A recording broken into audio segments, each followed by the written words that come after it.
Hey, this is Derek Santi with your entertainment update.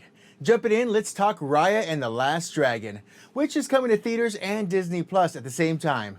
A story of warring factions that leads to the release of a great evil from the past. The only hope lies with a young woman as she searches for magical dragons that used to roam the skies, all in hopes of getting help and returning the world to its flowing glory. Talking to director Carlos Lopez Estrada, he gives us more insight into the tale. I would say that it's a story about a divided world and a young warrior by the name of Raya who is tasked with finding out a way of putting it back together. And then she's joined on her journey by a mythical dragon named Sisu, as well as representatives from each of the different lands. And together, they have to find a way to unite the land again. You can't trust anyone.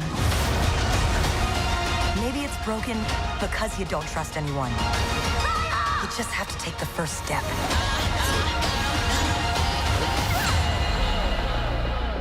Also in theaters and video on demand is Pixie, starring Olivia Cooke, Ben Hardy, Alec Baldwin, and more. Chatting with the star herself, we asked her about the character Pixie and what we could expect. Pixie is a bit of a revenge movie, avenging movie. She is a woman who, after the loss of her mum, she wants to hold people accountable, but also wants to find a new life for herself, and she will do whatever it takes to get that for herself.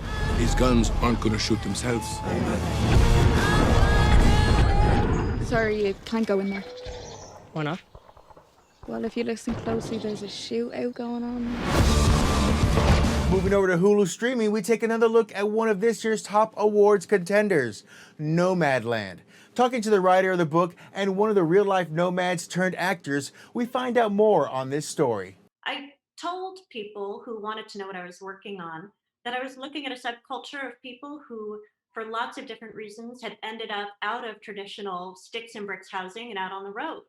And that there were many circumstances in our culture that were pushing that, from flat wages and rising rent to the 2008 crash to hyper-consumerism, as Bob puts it, and that my earlier ideas of who's out there in an RV and what they're doing had been completely questioned by it. And I was out there looking for answers, and I was excited to see what I might learn.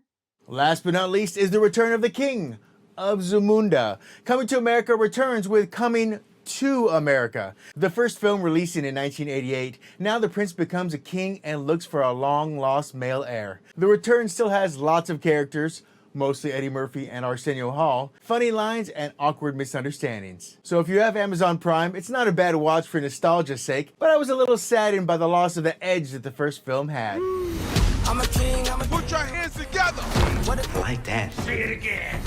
Give me all. It's a party over here. Well, that's it for me. As always, be happy, be healthy, and be entertained. We'll see you soon.